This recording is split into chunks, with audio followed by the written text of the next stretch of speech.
Hello అండి. ఈరోజు మన కిచెన్లో చాలా ఈజీగా, హెల్తీగా, టేస్టీగా చేసుకునే ఒక కొత్త బ్రేక్ఫాస్ట్ రెసిపీని ఎలా చేయాలో చూపించబోతున్నానండి.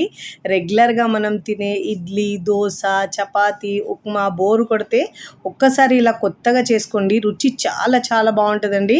రెగ్యులర్గా అయితే మనం పప్పులతో ఎప్పుడు పప్పు చేస్తుంటాం కదండి. అలా కాకుండా ఇలా ఒక్కసారి బ్రేక్ఫాస్ట్ చేయండి. రుచి చాలా బాగుంటుందండి. మార్నింగ్ బ్రేక్ఫాస్ట్లోకి లేదంటే నైట్ డిన్నర్లో కూడా చేసుకున్న చక్కగా చాలా ఇష్టంగా తింటారు. 1, 2 అయితే అస్సలు ఆగరండి. అంత బాగా నచ్చుతుంది. పైన క్రిస్పీగా, లోపల సాఫ్ట్గా, ఎన్ని తిన్నా కానీ అస్సలు పొట్టగా హెవీ అనిపించదండి.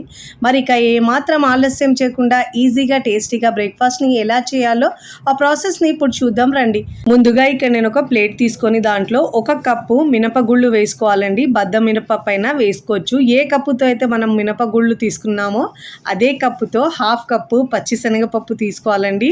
పచ్చిశనగపప్పు ఇష్టం లేని వాళ్ళు కందిపప్పు అయినా వేసుకోవచ్చు దీని ప్లేస్లో. అదే కప్పుతో 1/2 కప్పు పెసరపప్పు వేసుకోవాలండి. 1/2 కప్పు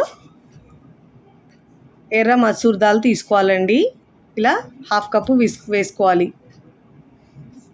ఇలా అన్నీ వేసుకున్న తర్వాత వాటర్ వేసుకొని శుభ్రంగా ఒక 2-3 సార్లు వాష్ చేసుకోవాలండి. కావాలంటే మీరు దీంట్లో ఒక 2-3 టేబుల్ స్పూన్ దాకా బియ్యం అయినా వేసుకోవచ్చండి. నేను మాత్రం బియ్యం వేయకుండా చేస్తున్నాను. వాటర్ వేసుకొని 1 గంట పాటు నానబెట్టుకోవాలండి. అంతకంటే ఎక్కువ అవసరం ఉండదు. నేను ఇక్కడ 1 గంట తర్వాత చూపిస్తున్నానండి. ఇన్స్టెంట్గా అప్పటికప్పుడు చేసుకోవచ్చండి. వీడియోని మీరు ఎక్కడ స్కిప్ చేయకుండా పూర్తి వీడియో చూస్తేనే మీకు పర్ఫెక్ట్గా వస్తాయండి.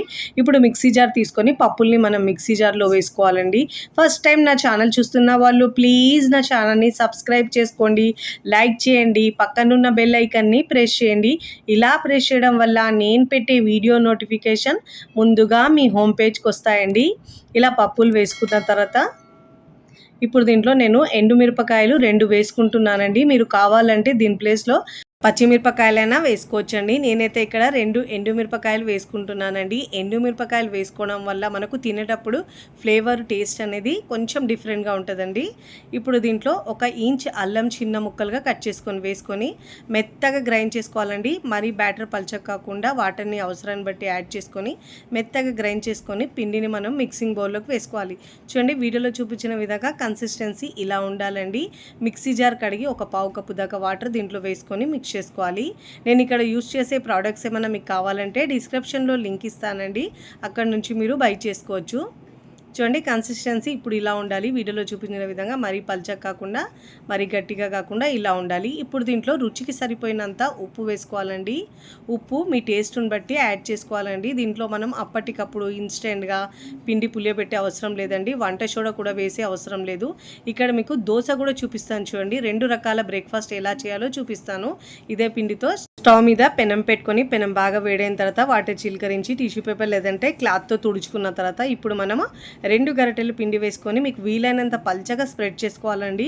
దోశ వేసేటప్పుడు మంటను లో ఫ్లేమ్లో ఉంచుకోవాలి. దోశ వేసుకున్న తర్వాత మీడియం టు హై ఫ్లేమ్లో ఉంచి ఇప్పుడు దీని పైనుంచి సన్నగా కట్ చేసుకున్న ఉల్లిపాయ ముక్కలు వేసుకున్నానండి. ఇష్టం లేకపోతే స్కిప్ చేసినా పర్వాలేదు. ఇప్పుడు ఒక 1/2 టీ స్పూన్ దాకా ఆయిల్ వేసుకొని మంచిగా కింద కాల్చుకున్న తర్వాత ఫోల్డ్ చేసుకొని ప్లేట్లోకి తీసుకోవాలి. చాలా క్రిస్పీగా టేస్టీగా కూడా ఉంటుందండి ఈ దోశను. ఇప్పుడు మనం ఫోల్డ్ చేసుకొని ప్లేట్లోకి తీసుకుందాం.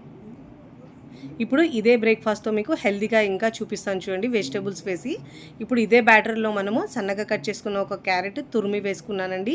చిన్న ముక్కలుగా కట్ చేసుకొని వేసుకోవచ్చు. ఇప్పుడు దీంట్లో సన్నగా కట్ చేసుకున్న కొత్తిమీర 2 టేబుల్ స్పూన్ దాకా, కరివేపాకు ఆకులు ఒక 7 నుంచి 8 దాకా సన్నగా కట్ చేసుకొని వేసుకోవాలి.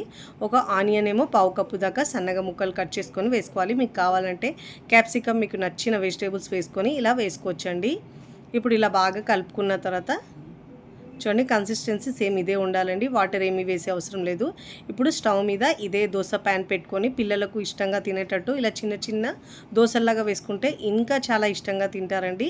ఇలా తక్కువ ఆయిల్తో మనం హెల్తీగా బ్రేక్ఫాస్ట్ చేసుకోవచ్చు. వీడియోలో చూపించిన విధంగా ఇలా చిన్న చిన్న బందోసల్లాగా వేసుకోవాలండి.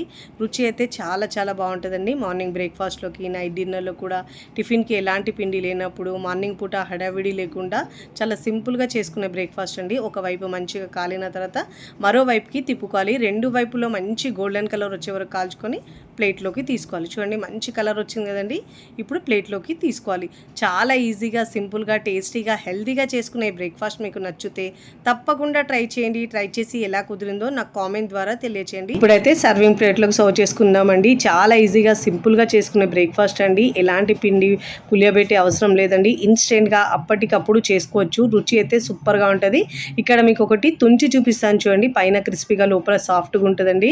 వేడిగా ఉంది కాబట్టి ఇలా తుంచుటే కూడా వేడి తగులుతుందండి. మీకు నచ్చిన చట్నీతో సర్వ్ చేయొచ్చు. నేనైతే పచ్చడితో సర్వ్ చేస్తున్నాను. రుచి అయితే సూపర్గా ఉంటుంది. ఒట్టిగా తిన్నా కూడా చాలా బాగుంటాయండి. వీడియోని లైక్ చేయండి. లైక్ చేసి ఐ బటన్ని నొక్కండి. ఫ్రెండ్స్, ఫ్యామిలీకి షేర్ చేయండి. మరికొన్ని టేస్టీ, సింపుల్, క్విక్ రెసిపీస్ కోసం నా ఛానల్ని సబ్స్క్రైబ్ చేసుకోండి. Thanks for watching. బాయ్.